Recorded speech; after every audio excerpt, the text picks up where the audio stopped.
अस्सलाम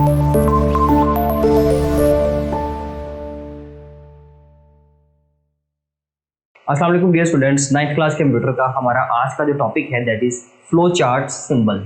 हम सिंबल्स पढ़ेंगे फ्लो चार्ट के अंदर कौन कौन से इस्तेमाल होते हैं, क्या शेप्स हैं उनकी और क्या रूल्स हैं उनको बनाने के लिए। ये सब कुछ जानते हैं जी हमें अपने आज के इस लेक्चर के अंदर। जी तो स्टूडेंट्स, फ्लो चार्ट जब हम बनाने की कोशिश करेंगे तो उसमें डेफिनेटली कुछ शेप्स चाहिए, क्योंकि हम ऑलरेडी पढ़ चुके हैं कि फ्लो चार्ट की डेफिनेशन क्या है।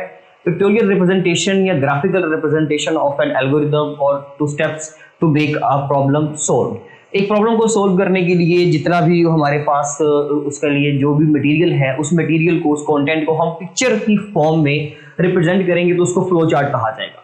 यानी कि जो भी टेक्स्ट लिखेंगे उसका एक हमारे पास पिक्चर फॉर्म में एक डाटा आएगा। वो डाटा कैसे बनता है, वो शेप्स कौन सी हैं, वो अभी हम यहाँ पर देखते हैं। उससे पहले एक चीज ये क्लियर कर लेते हैं कि कितनी तरह की शेप्स हमारे पास हो सकती है एक फ्लो चार्ट के अंदर। मैं आपको कुछ शेप्स दिखाता हूं, आप वो देखिए और फिर हम आगे बात करते हैं इसके ऊपर। देखें स्टूडेंट्स, आप स्क्रीन के ऊपर देख रहे हैं जी, आपको मल्टीपल शेप्स नजर आ रही हैं स्टार्ट करने के लिए, एंड करने के लिए, यानी कि टर्मिनल सिंबल्स हैं, प्रोसेसिंग के लिए कुछ डायवर्ट सिंबल हैं, फाइल्स को स्टोर करने के लिए, कार्ड बनाने के लिए, सब फंक्शंस बनाने के लिए। ये मल्टीपल शेप्स हम लोग फ्लो चार्ट के अंदर इस्तेमाल कर सकते हैं। मींस के एक फ्लो चार्ट बनाने के लिए जितनी भी तरह का टेक्सचुअल डाटा होता है जो हम लिखते हैं, उसकी कोई ना कोई पिक्चर लाजमी तौर पे फ्लो चार्ट के अंदर पाई जाती है। लेकिन हमारे सिलेबस में क्योंकि बहुत ही आप कह सकते हैं कि एक कंजस्टेड सा हमारा एक सिलेबस है, उसमें कुछ कंजस्टेड से स्टेप्स होंगे और उन्हीं कॉन्सेप्ट्स के रिलेटेड हमने बेसिकली शेप्स को ड्रॉ करना है। सो दैट्स व्हाई हमारे लिए कुछ चीजें मुश्किल तो नहीं होंगी, लेकिन आपको ये पता होना बहुत जरूरी है कि फ्लो चार्ट के अंदर कुछ लिमिटेड शेप्स नहीं है, मल्टीपल शेप्स हैं। आप किसी भी तरह का जो टेक्सचुअल डाटा या सोल्यूशन निकालते हो तो उसके रिस्पेक्टिव एक पिक्चर, एक डायग्राम लाजमी तौर पे होती है जी। तो स्टूडेंट, इसमें जो हमारे पास कुछ सिंबल्स और उनके नेम और उसकी जो डिस्क्रिप्शंस हैं वो हम लोग यहाँ पर देखते हैं। सबसे पहले सिंबल्स के बारे में बात करते हैं। देखें स्टूडेंट्स, इसमें एक सिंबल हमारे पास होता है जी, ये एरो शेप्ड। मीन्स कि इसका नाम सिंबल आप लोगों को समझ में आ रहा होगा जी, ये एक एरो है, या इसको डायरेक्शन लाइन कह सकते हैं, या फिर इसको फ्लो लाइन भी कह सकते हैं। ये एक फ्लो लाइन है।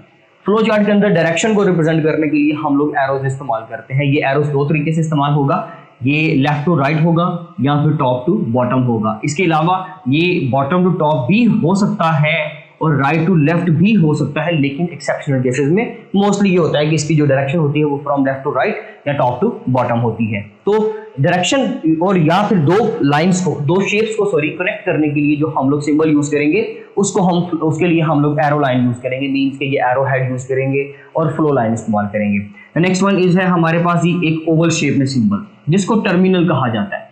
ये बेसिकली जब आप इस्तेमाल करेंगे, मींस के आप फ्लो चार्ट को स्टार्ट कर रहे हो, फ्लो चार्ट को स्टार्ट करते वक्त या एंड करते वक्त, स्टार्टिंग पे और एंडिंग पे यही एक सिंबल आएगा। जब आपका फ्लो चार्ट स्टार्ट होगा तो सबसे पहला सिंबल यही होगा, जब फ्लो चार्ट खत्म होगा तो सबसे लास्ट पे जो होगा हमारे पास यही वाला होगा सिंबल। ठीक है जी, ये मैं आपको इसकी डिस्क्रिप्शन साथ में बता जा रहा हूँ। तो हमारे पास सिंबल्स, नेम्स और उनकी डिस्क्रिप्शन आ रही है। ठीक है जी। अच्छा, उसके बाद अगर हम नेक्स्ट बात करें जी, हमारे पास एक सिंबल है रेक्टेंगल शेप का, जिसको हम लोग बोलते हैं प्रोसेस सिंबल। अब बेसिकली जब आप फंक्शंस की कैलकुलेशंस करेंगे, वैल्यूएशंस करेंगे, आप फॉर्मूला लगाओगे, आप लोगों ने जब दो चीज़ों को प्लस माइनस मल्टीप्लाई करना है, कोई फॉर्मूला लगाना है, कोई चीज़ कैलकुलेट करनी है, at that time we will use rectangle symbol. हम उसके लिए रेक्टेंगल सिंबल इस्तेमाल करते हैं जिसको बोलते हैं प्रोसेस सिंबल। मीन्स कि ये प्रोसेसिंग करने के लिए काम आता है, तो तब रेक्टेंगल सिंबल यूज किया जाएगा। इसके बाद है जी हमारे पास एक इस तरह से डायमंड शेप का सिंबल, जिसको बेसिकली हम लोग डिसीजन मेकिंग सिंबल भी कहते हैं, या इसको सिंपल, इसके लिए डिसीजन का वर्ड लिखा हुआ है तो आप वो देख सकते हैं जी कि ये डिसीजन करवाने के लिए, मींस के जब हमने कंडीशंस लगानी होंगी, चीज़ों को आपस में कंपेयर करना होगा, एट दैट टाइम हम लोग डायमंड सिंबल यूज करेंगे। इसके अलावा स्टूडेंट हमारे पास एक सिंबल है जी पैरेललोग्राम। ये बहुत इंपॉर्टेंट सिंबल है।